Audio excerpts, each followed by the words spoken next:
Assalamualaikum dan salam sejahtera. Kami dari kumpulan 1 ingin membentangkan hasil kajian kami yang bertajuk Teori Sastra Era Klasik. Sebelum itu, saya ingin memperkenalkan ahli kumpulan kami yang terdiri daripada 4 orang ahli. Yang pertama ialah Eli Rosita Yassin, yang kedua Harry Anderson Marudin, yang ketiga Clementina Sumoy, dan yang keempat saya sendiri Siti Nur Ain binti Ramli. Kajian kami membincangkan berkaitan teori-teori yang terdapat dalam era klasik. Terdapat 4 teori utama yang akan kami bincangkan dalam kajian kami. Dan saya merupakan ahli yang pertama yang akan membincangkan berkaitan teori peniruan Plato yang terdapat pada era zaman klasik. Teori ini merupakan teori utama yang terkenal pada zaman tersebut.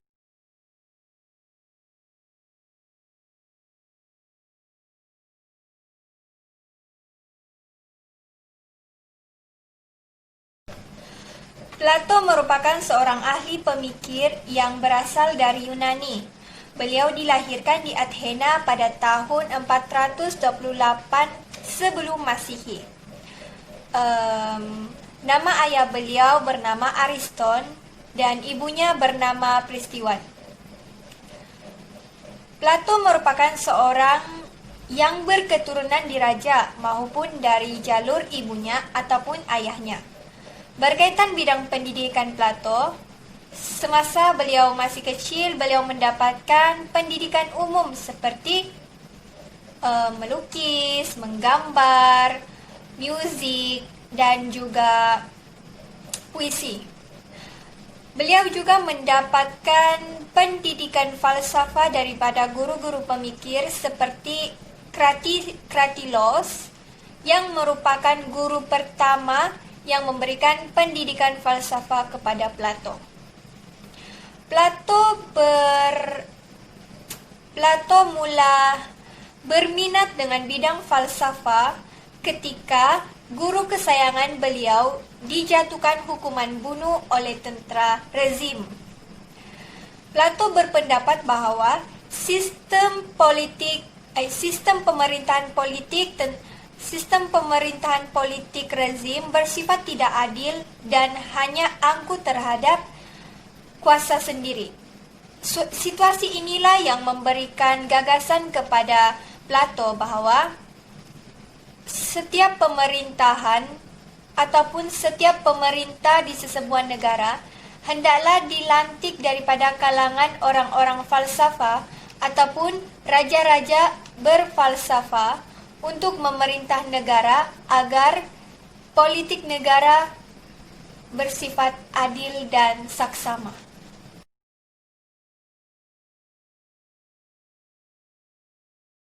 Teori peniruan yang diketengahkan oleh Plato muncul kerana beliau telah melakukan kajian yang lebih mendalam terhadap konsep pengertian yang dikemukakan oleh guru beliau iaitu Sokrates. Melalui kajian ini, lahirlah sebuah konsep baru iaitu dipanggil idea. Konsep ini sangat berbeza dengan pendapat orang atau pendapat ahli falsafah yang lain. Menurut Plato, kemunculan idea tidak bergantung kepada pandangan atau pendapat orang banyak. Idea muncul disebabkan kebijaksanaan seseorang berfikir. Pengertian yang didapat melalui cara seseorang itu berfikir, itulah yang dipanggil idea. Idea pada hakikatnya sudah ada.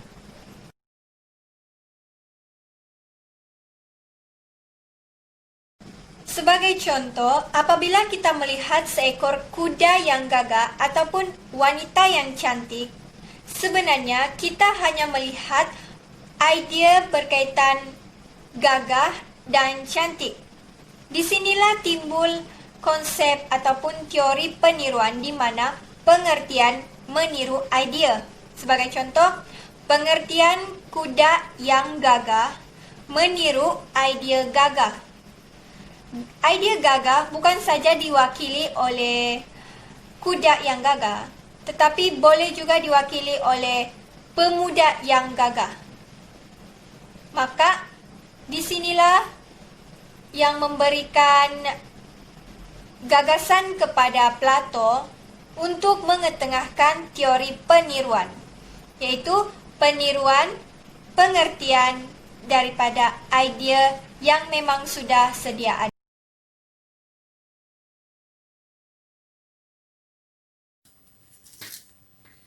Selamat sejahtera, nama saya Eli Rozita Yasin. Pada hari ini saya akan membentangkan tentang teori mimesis Aristotle. Aristotle berasal daripada Stagiria di daerah Tarki, Yunani Utara. Aristotle bersekolah di sekolah falsafah selama 20 tahun yang telah didirikan Plato dan tinggal di akademik sehingga Plato meninggal dunia. Aristotle amat kagum dengan gurunya, yaitu Plato sebagai seorang pemikir dan sastrawan. Aristotle telah menubuhkan sekolahnya sendiri yang diberi nama Lyceum. Aristotle beranggapan bahwa seni adalah amat penting dalam sesebuah tamadun. Selepas terhasilnya pemikiran dan pandangan Plato terhadap sastrawan, muncul konsep mimesis pada zaman itu. Kemudian, Aristotle telah memberikan pandangannya tersendiri dan mempunyai percanggahan dengan pandangan Plato. Konsep peniruan Aristotle adalah berbeza dengan konsep peniruan Plato yang lebih kelihatan rigid. Sebaliknya, Aristotle telah membuka suatu ruang pemikiran yang lebih kelihatan bertoleransi. Sebagai contohnya, jika seorang penyair menghasilkan sebuah puisi, mereka bukan semata-mata menghasilkan puisi melalui fenomena alam, tetapi mereka telah menyusun dan mencipta semula sehingga ia mewujudkan suatu karya yang baru yang dapat diterima oleh naluri manusia. Aristotle menganggap bahwa jika sastrawan menggunakan mimesis ataupun peniruan, itu bukanlah meniru, tetapi proses untuk menghasilkan sebuah karya yang baru dan lebih kreatif. Mereka menghasilkan sebuah karya yang baru melalui deria. Pandangan Aristotle lebih menjurus ke arah yang lebih positif dan menganggap dengan mengaplikasikan teori mimesis, ini merupakan suatu proses kreatif dan dapat menghasilkan suatu karya yang baru. Aristotle coba mengembangkan teori mimesis ini dengan beranggapan bahwa karya sastra adalah lebih menarik daripada dunia nyata. Karya sastra adalah lebih berharga dan bermakna daripada dunia nyata. Sebagai contoh, jika sesebuah cerita percintaan dilukiskan dalam sebuah cerita novel, pembaca akan lebih tertarik. Hal ini menunjukkan bahwa karya sastra adalah lebih tinggi nilainya daripada dunia nyata. Karya sastra adalah satu cara yang unik untuk membayangkan situasi manusia yang tidak dapat diungkapkan. Maka, Aristotle berkata bahwa jika Plato beranggapan bahwa seni hanya berpaksikan emosi sahaja semasa menghasilkan karya, Aristotle pula berkata bahwa seni dapat meninggikan akal budaya dalam sesebuah masyarakat.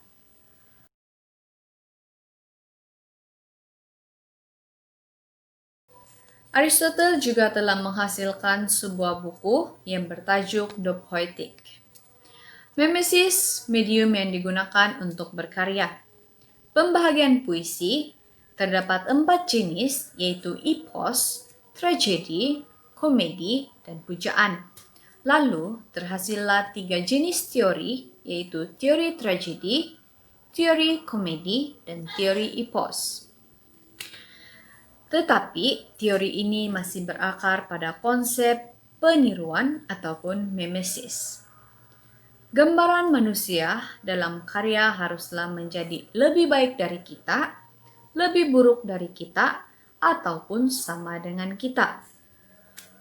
Hal ini akan menjadi perbezaan di antara tragedi dan komedi, yaitu tragedi menunjukkan di mana manusia yang lebih baik, manakala komedi menunjukkan manusia yang lebih buruk. Melalui konsep peniruan yang telah Aristoteles hasilkan, terkait mimesis, Aristoteles memberikan dua pernyataan yang menarik. Yang pertama adalah kehendak manusia untuk meniru sudah ada semenjak kecil, dan melalui peniruan itulah manusia mendapat pengetahuan. Yang kedua adalah setiap orang menyukai karya mimetik ataupun karya peniruan. Kesimpulannya, bagi Aristoteles, mimesis ataupun peniruan bukanlah suatu tiruan ataupun ciplak semata-mata sebagaimana yang telah difahami oleh Plato, tetapi ia adalah suatu penciptaan karya yang baru dan lebih kreatif. Selamat pagi dan salam sejahtera. Nama saya Clementina Sumoy. Hari ini saya akan membentangkan hasil daripada analisis saya tentang perkembangan teori sastra era klasik yang berasaskan kesan. Kesan ataupun fenomena kesan yang telah dinyatakan oleh tokoh Aristoteles. Teori ini dianggap sebagai sebuah teori sastra yang seni dan bertujuan untuk memberi kesan kepada penonton dan juga pendengar. Teori kesan ini berkaitan dengan kesan pragmatik terhadap elemen psikologi manusia seperti emosi, perasaan, dan juga mood. Saya akan menerangkan teori pragmatik. Teori pragmatik ini bermaksud penggunaan bahasa yang menekankan pentingnya kesesuaian antara kalimat-kalimat yang dituturkan oleh si penutur dan juga penuturnya. Penggunaan bahasa yang indah dan yang bersangkut paut dengan fungsi bahasa itu sendiri. Penggunaan bahasa yang baik dan juga mempunyai keindahan yang baik mampu memberi kesan kepada penonton dan juga pendengar. Selain itu, bahasa juga digunakan dalam penghayatan emosi. Teori pragmatik ini bermaksud sebuah penggunaan kalimat-kalimat bahasa yang mempunyai sifatnya tersendiri mampu memberi kesan kepada penonton, yaitu kepada elemen perasaan, mood, dan juga psikologi manusia. Drama dan juga deklamasi saja mampu memberi kesan kepada manusia melalui penggunaan intonasi, bahasa, gaya, dan juga penyampaian maksud dalam penggunaan bahasa itu sendiri mampu memberi kesan kepada penonton, yaitu penonton mampu memahami maksud-maksud yang ingin disampaikan oleh pelakon dan menggunakan intonasi, gaya, dan juga perilaku yang dipertontonkan dalam karyanya. Hal ini juga demikian mampu memberi kesan yang mendalam kepada penonton melalui part-part drama yang memberi kesan kepada penonton seperti pergaduhan, masalah keluarga, ataupun kesedihan yang ditunjukkan dalam drama, memberi kesan kepada penonton supaya berasa sedih, berasa marah, dan juga tidak berpuas hati melalui penontonannya dalam sebuah karya. Hal ini menunjukkan bahwa Penggunaan bahasa yang baik dan juga intonasi, gaya, dan tingkah laku yang dipertontonkan dalam sebuah drama itu mampu disampaikan dengan baik, lalu memberi kesan kepada penonton. Selain itu, refleksi psikologi yang menyentuh dan meninggalkan kesan kepada penonton dan pendengar yang mengamati sesebuah karya itu dan sebuah persembahan drama menunjukkan ukuran dan kesan pengaruh karya itu terhadap khalayak. Refleksi psikologi ini juga bermaksud analisis ataupun pemahaman seseorang dan memahami ataupun menilai sikap luaran yang ditunjukkan oleh orang lain. Contohnya seperti seorang penonton akan mempunyai perubahan emosi selepas menonton sebuah drama yang mempunyai jalan cerita sedih dan menyayat hati. Hal ini mampu memberi kesan secara langsung terhadap emosi, mood, dan juga perasaan seseorang penonton apabila melihat drama yang mempunyai jalan cerita sedih sekaligus memberi kesan sedih kepada diri sendiri. Maka seorang penonton turut berasa sedih terhadap drama yang ditontonnya. Hal ini menunjukkan bahwa sebuah drama itu mampu memberi kesan mendalam terhadap sesebuah perasaan ataupun emosi manusia selepas menonton sebuah cerita yang mempunyai jalan cerita sedih, marah, ataupun jalan cerita yang memberi kesan sedih. Selain itu, melalui persembahan deklamasi sajak juga memberi kesan kepada penonton. Hal ini karena pemilihan genre ataupun puisi, tema puisi yang bertajuk kemanusiaan ataupun kemanusiaan yang sering berlaku dalam kehidupan seseorang manusia yang mampu memberi kesan mendalam kepada seorang pendengar. Hal ini karena pendeklamasian sajak yang bertemakan kemanusiaan dan kehancuran ini dapat memberi gambaran kepada si pendengar akan kisah-kisah yang pernah berlaku dalam hidupnya. Hal ini juga mampu membawa si pendengar mengingati kisah-kisah yang pernah berlaku dalam hidupnya dan juga agenda-agenda yang tidak boleh dilupakan oleh si pendengar dalam hidup. Hal ini secara langsung memberi kesan kepada si pendengar bahwa penggunaan pendeklamasian sajak melalui pemilihan tema dan juga genre yang sepatutnya juga mampu memberi kesan yang mendalam terhadap si pendengar.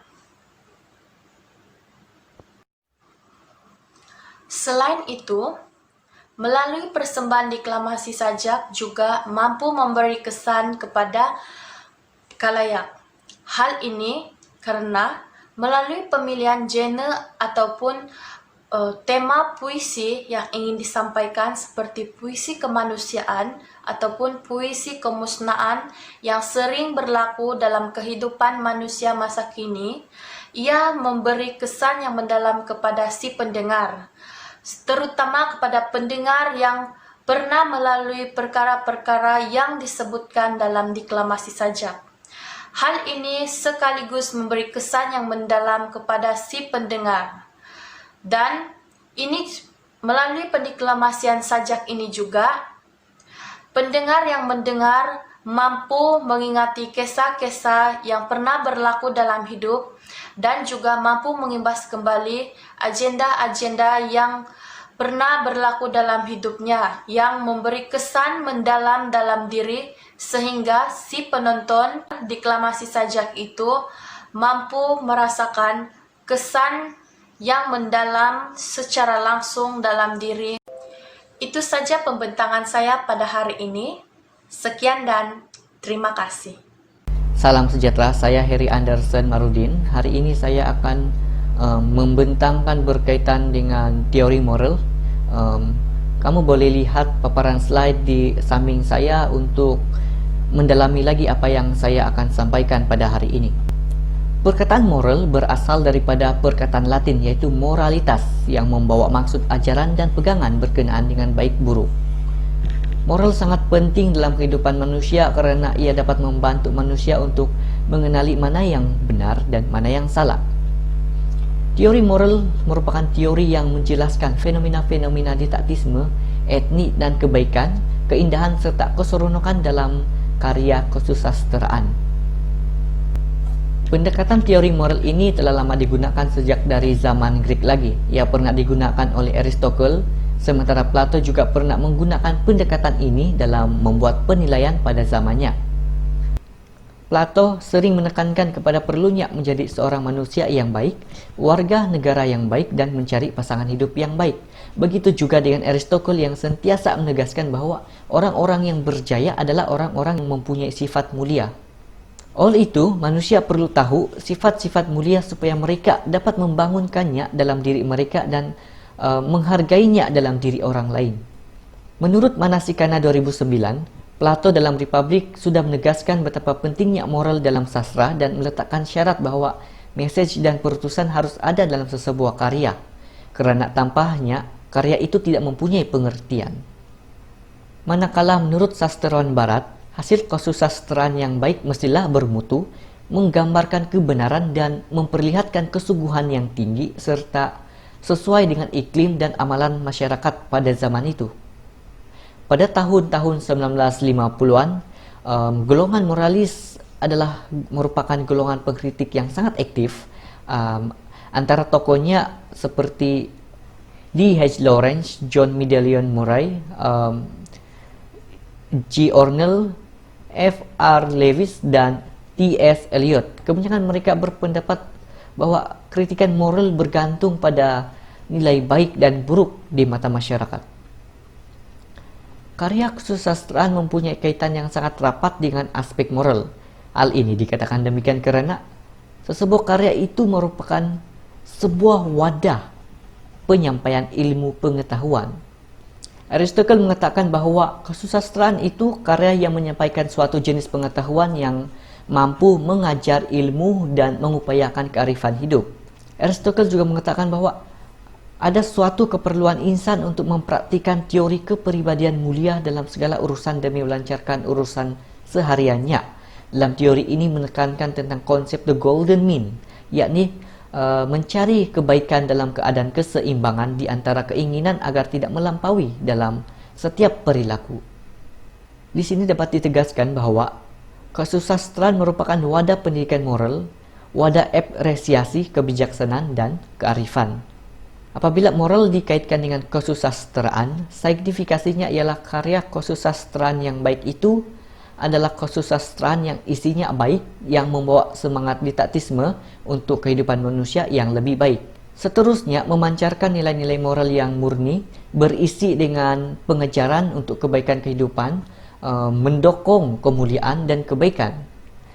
Selain itu, mendukung nilai moral, falsafah, pemikiran dan perutusan yang boleh memanusiakan pembaca. Dalam perspektif moral, kesusastraan itu mengandungi isi yang memuatkan tema-tema yang berteraskan didaktisme.